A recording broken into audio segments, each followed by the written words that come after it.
Welcome back to another blog. आज हम जा रहे हैं इंडिया गेट और मैं आपको दिखाऊंगा आज इंडिया गेट के वो अनकही जगह और वो अनकहे किस्से की वीडियो जो आज से पहले आपने किसी ब्लॉग में नहीं देखी होगी। बाकी मिलते हैं।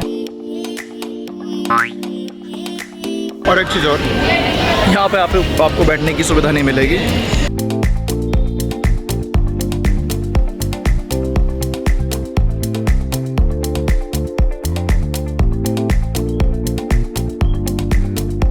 तो वीडियो का थंबनेल देख के तो पता लग ही गया होगा, आज हम जा रहे हैं इंडिया गेट। मौसम है बहुत सुहाना, ऑटो से हमें है इंडिया गेट जाना।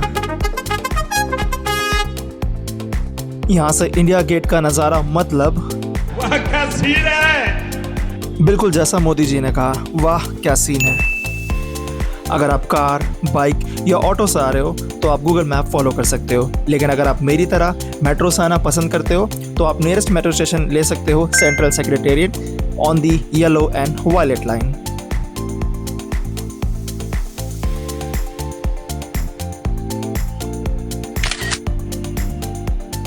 इंडिया गेट आने से पहले कुछ बातों का ध्यान रखना।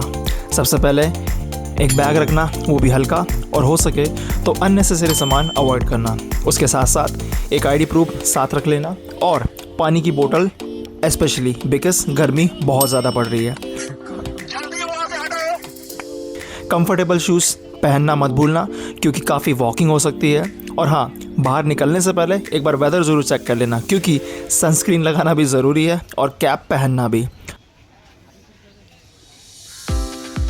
और हाँ, हो सके तो अगर मेट्रो से आ रहे हो तो मेट्रो पहुंचने के पहले एक कन्वीनियंस स्टेशन ज़रूर ढूंढ लेना। लवणेन भोजन मजा आया। अरे हम तो फकीर आदमी हैं, झोला लेके चल पड़ेंगे जी। और अगर आप कार, बाइक या ऑटो से आ रहे हो तो पार्किंग अवेलेबिलिटी का ध्यान रखना क्योंकि इंडिया गेट के आसपास पार्किंग रिस्ट्रिक्शन और ट्रैफिक हो सकता है। आइए देखते हैं। घर से निकलने से पहले फ़ोन चार्ज कर लेना और हो सके तो एक पावर बैंक भी साथ रख लेना। रिस्ट्रिक्टेड प्रोहिबिटेड आइटम्स ना ले जाना और सिक्योरिटी इंस्ट्रक्शंस फॉलो करना। फैमिली और चिल्ड्रंस के साथ हो तो भीड़ में उनका ख्याल रखना। और इवनिंग में जा रहे हो तो रिटर्न ट्रांसपोर्ट पहले प्लान करना बेटर है बिकॉज शाम के वक्त ट्रैफिक बहुत ज़्यादा मिलता है, तो हो सकता है कि आप 1 घंटे की जगह 3 घंटे में पहुँचो।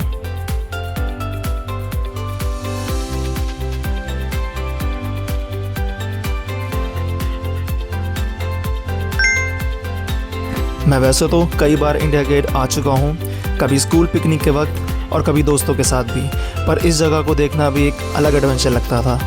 कभी कॉलेज के फ्रेंड्स के साथ जब हर मुलाकात में हंसी मजाक और अपनी ही दुनिया हुआ करती थी, और कभी गली मोहल्ले के उन दोस्तों के साथ जिनके साथ बिना किसी प्लान के भी पूरा दिन यादगार बन जाता था।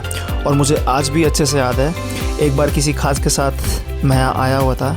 शायद वही एक मुलाकात थी जिसे वक्त तो अपने साथ ले गया, लेकिन उसकी याद आज भी कहीं ना कहीं मेरे अंदर रह गई। लेकिन कितनी अजीब बात है ना, हर बार जब मैं इंडिया गेट आता हूँ जगह वही होती है, लेकिन मैं हर बार थोड़ा अलग लगता हूँ।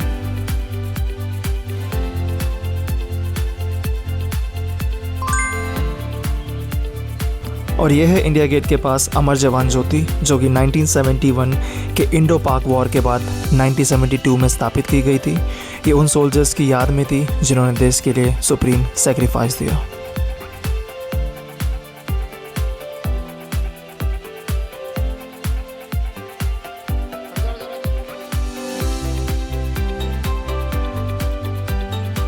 इंडिया गेट से बस कुछ ही दूर एक ऐसी जगह है जहां जाकर आप कुछ देर के लिए खामोश हो जाओगे क्योंकि यहां पर हज़ारों नाम लिखे हैं। ये उन जवानों के नाम हैं जिन्होंने इंडिपेंडेंट इंडिया के वॉर बैटल्स और मिलिट्री ऑपरेशंस में अपनी जान कुर्बान की। अमर जवान ज्योति के पास खड़ा ये जवान सिर्फ सिक्योरिटी के लिए नहीं बल्कि उन 1000 वीरों और जवानों की याद और सम्मान का प्रतीक है जिन्होंने देश के लिए अपनी जान कुर्बान कर दी। और ये तकरीबन 23 घंटे तक वहाँ खड़ा रहता है शिफ्ट बदल के। ब्रेवेस्ट ऑफ द ब्रेव का मतलब है बहादुरों में सबसे बहादुर या वीरों में सबसे वीर। यह उन वीरों के नाम हैं जिन्होंने अपनी जान की परवाह किए बिना देश की रक्षा को सबसे ऊपर रखा। इस जगह से मेरी बहुत सी यादें जुड़ी हुई हैं, कुछ बहुत अच्छी, कुछ बहुत बुरी, कुछ ऐसी जिन्हें याद करके आज भी मुस्कुराहट आ जाती है और कुछ ऐसी जिन्हें याद करके दिल थोड़ा सा खामोश हो जाता है। कभी चेहरे पर बचपन वाली खुशी होती है कभी दोस्तों के साथ गुजरे पल याद आते हैं और कभी कभी कुछ ऐसी यादें सामने आ जाती हैं जिन्हें हम भूलना तो चाहते हैं पर कभी भूल नहीं पाते। पर फिर भी ना जाने क्यों इंडिया गेट आकर एक अजीब सा सुकून मिलता है। शायद इसलिए नहीं कि यहाँ कुछ खास होता है, बल्कि इसलिए क्योंकि यहाँ मेरी ज़िंदगी के बहुत सारे मैं मिलते हैं, जैसे मेरा बचपन, मेरी दोस्ती, मेरा प्यार, मेरी खुशियाँ और मेरे कुछ अधूरे किस्से। और शायद इसी वजह से इंडिया गेट मेरे लिए सिर्फ दिल्ली की एक ख़ास जगह नहीं है, यह मेरी यादों का एक ऐसा कोना है जहाँ मैं जब भी आता हूँ अपने गुजरे हुए कल से एक बार फिर मिल जाता हूँ।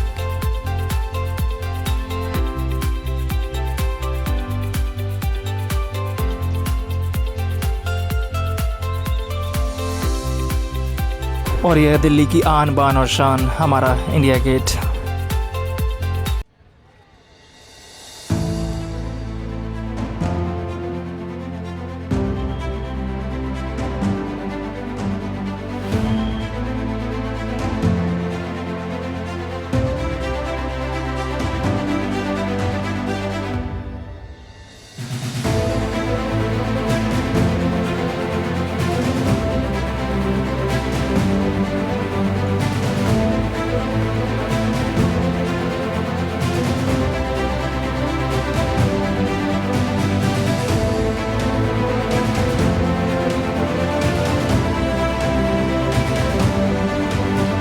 इंडिया गेट के बिल्कुल पास वाले नए फूड कोर्ट के बारे में अगर बात करूँ, ये नॉर्मल एक दो फूड स्टॉल्स वाली जगह नहीं है। इंडिया गेट के अंडरपास के पास ओपन एयर फूड कोर्ट बनाया गया है जहां अलग अलग स्टेट्स के रीजनल फूड एक ही जगह मिलते हैं। इसका कॉन्सेप्ट बेसिकली इंडिया के फूड एक जगह जैसा है। और एक चीज़ और, यहाँ पे आपको बैठने की सुविधा नहीं मिलेगी। द रीज़न इज़ क्योंकि यहाँ कुछ बैठने के लिए है ही नहीं। जिस जगह पर मैं खड़ा हूँ, जहाँ खाना खा रहा हूँ, यहाँ पर भी खड़े होने की जगह, बैठने की जगह नहीं है। You can see that people are standing. तो अगर आप इंडिया गेट घूमने आ रहे हो तो एक तो पहली बात ठंड के टाइम पे आना, जब थोड़ा माहौल बाहर का ठंडा हो, गर्मी ना हो, वरना मेरे तरह हाल हो जाएगा आपका पसीने में। और सेकेंडली यहाँ बैठने की जगह नहीं है, तो प्लीज़ कोशिश ये करना कि जल्द से जल्द घूम के आप अपने घर चले जाओ, अदरवाइज़ आपके बैग का जो हाल होगा ना, उसके लिए आप भी रेडी नहीं हो।